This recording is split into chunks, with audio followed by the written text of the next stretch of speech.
নমস্কার বন্ধুরা, আমি শর্মিষ্ঠার কিচেনে সবাইকে স্বাগত। আজকে আমি আপনাদের সঙ্গে একটা জমজমাট রেসিপি শেয়ার করব, আলুর পরোটা। চলুন দেখে নিই কীভাবে বানাই। আলুর পরোটার জন্য আমি আলুগুলোকে এরকম চোকলা ছাড়িয়ে অর্ধেক করে আমি নুন দিয়ে একটু সেদ্ধ করে নিয়েছি। আর আলুর ওই পরোটার জন্য যে পুরটা তৈরি করব তার জন্য আমি এখানে একটা মিডিয়াম সাইজের পেঁয়াজ নিচ্ছি, সেটাকে ছোট ছোট টুকরো করে নিয়েছি। আর এখানে আছে ধনেপাতা কুচি, আর এখানে রসুন আর কাঁচা লঙ্কাকে আমি ছোট ছোট টুকরো করে নিয়েছি। আমি এখানে 3টে কাঁচা লঙ্কা দিয়েছি, আপনারা আপনাদের পছন্দ মতো ঝালটা দেবেন। আমি একটা পাত্রের মধ্যে ময়দা নিয়ে নিয়েছি। এখানে যেহেতু আলুর পরোটা হবে তার জন্য আমি একটা ময়দার ডো তৈরি করে নেব। তার জন্য আমি এখানে ময়দা নিয়ে নিয়েছি একটা পাত্রের মধ্যে। আবার পরিমাণ মতো নুন দিয়ে দেবো।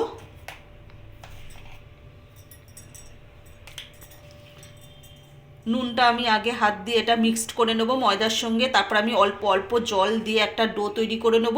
এখানে আমি আর তেল ব্যবহার করলাম না। আপনারা এখানে ময়দার বদলে আটা দিয়েও করতে পারেন, কোনো অসুবিধা নেই। আমি অল্প অল্প জল দিয়ে একটা ডো তৈরি করে নেব।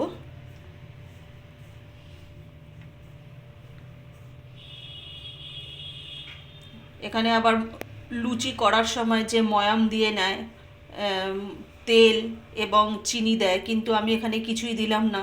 কেন, বেশি তেল খাওয়া তো স্বাস্থ্যের পক্ষে ঠিক নয়। এর জন্য আমি অল্প এখানে আমি আর এর জন্য তেল ব্যবহার করলাম না। কেন, আলুর পরোটা ভাজার সময় একটু বেশি তেল লাগে, তার জন্য আমি আর এখানে তেল ব্যবহার করলাম না। আমি এটা অল্প অল্প জল দিয়ে একটা ডো তৈরি করে নেব।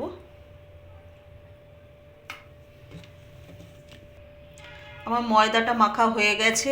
এটাকে আমি আধ ঘন্টার জন্য আমি রেখে দেব। ঢাকা দিয়ে রেখে দিলাম। এবার আমি আলুর পুরটা তৈরি করে নেব।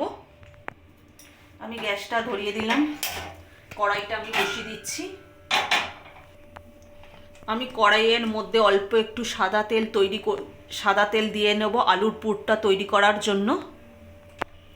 তেলটা গরম হয়ে গেছে। এখানে আমি রসুন আর যে কাঁচা লঙ্কাটা কুচি করে রেখে দিয়েছি সেটা আমি কড়াইতে দিয়ে দেব।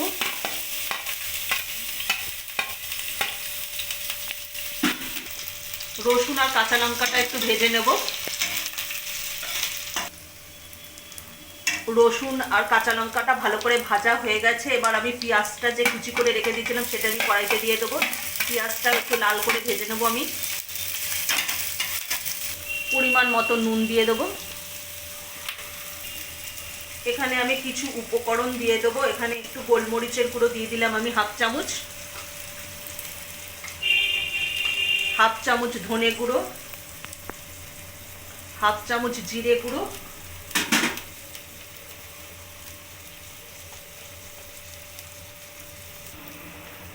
হাফ চামচ এখানে ভাজা মশলা আমি দিয়ে দিলাম, আর হাফ চামচ জোয়ান গুঁড়ো দিয়ে দিলাম। এবার মশলাটাকে আমি ভালো করে ভেজে নেব পেঁয়াজের সাথে। মশলাটা ভালো করে ভাজা হয়ে গেছে। এখানে সিদ্ধ করে রাখা আলুটা আমি দিয়ে দেবো। এবার আমি খুন্তি দিয়ে আলুগুলোকে ভালো করে ম্যাশ করে নেব। আমি খুন্তির সাহায্যে আলুটাকে ম্যাশ করে নিয়েছি। এবার এটা আলুর সাথে মশলাটাকে ভালো করে মিক্সড করে একটু ভাজা ভাজা করে আমি নামিয়ে নেব। তার আগে আমি একটু ধনেপাতা কুচি দিয়ে দেবো।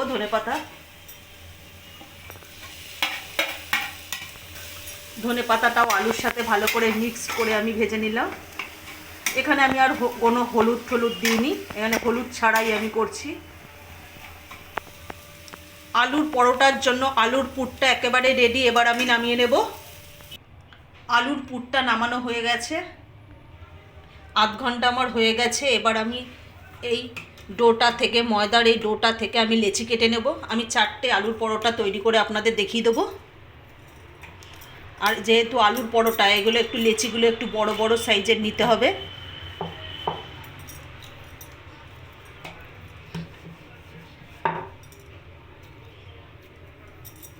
আমি একটু বড় বড় করে লেচি কেটে নিচ্ছি।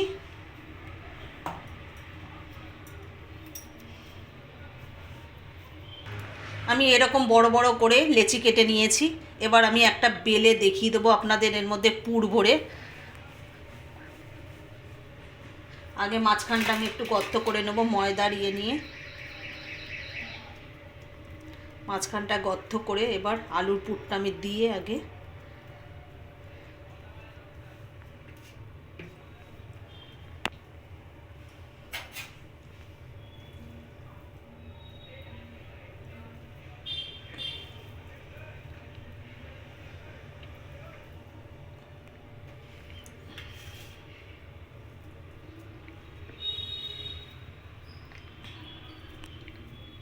এইভাবে আস্তে আস্তে আপনারা মুখটা বন্ধ করে দেবেন।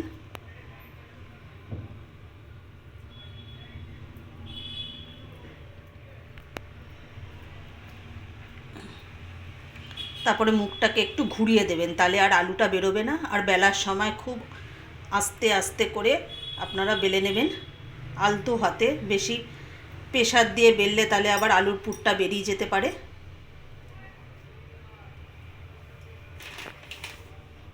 ওপর থেকে একটু ময়দা ছড়িয়ে নিয়ে আমি এবার উল্টে পাল্টে এবার আস্তে করে আমি এটাকে বেলে নেব।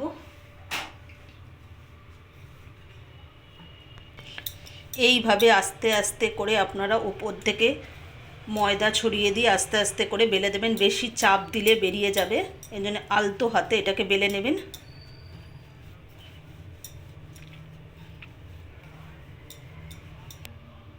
আমার একটা বেলা হয়ে গেছে, আর এইভাবেই মোটা মোটা করে একটু বেলে নেবেন। আমি আর একটা পুর ভরে বেলে আমি দেখিয়ে দেবো আপনাদের। একটু বেশি বেশি করে পুর দিচ্ছি, তাহলে খেতে খুব ভালো লাগবে।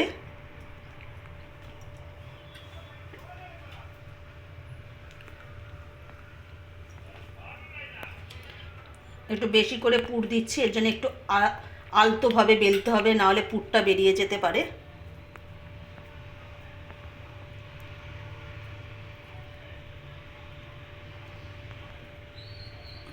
এইভাবে আগে মুখটা আটকে দেবেন, দিয়ে তারপরে মুখটা একটু ঘুরিয়ে দিলেই হবে, তাহলে আর পুরটা বেরোবে না। এইভাবে এবার একটু আলতো হাতে ময়দা ছড়িয়ে দিয়ে একটু বেলে নেবেন।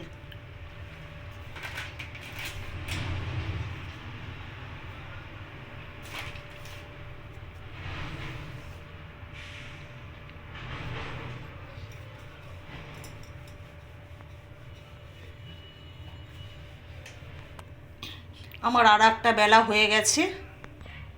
এইভাবেই আমি সমস্ত পরোটাগুলো বেলে নেব। আমি একটা তাওয়া বসিয়ে দিয়েছি, তার মধ্যে আমি এবার পরোটাগুলো আগে ভেজে নেব রুটির মতো করে। তাওয়াটা গরম হয়ে গেছে, আমার একদিক ভাজা হয়ে গেছে, আমি উল্টে দিয়েছি। আমার দুদিকই ভালো করে ভাজা হয়ে গেছে। এবার আমি তেল দিয়ে দেবো, সাদা তেল, রিফাইন অয়েল। আমি একটা একটা করে পরোটা ভেজে নেব।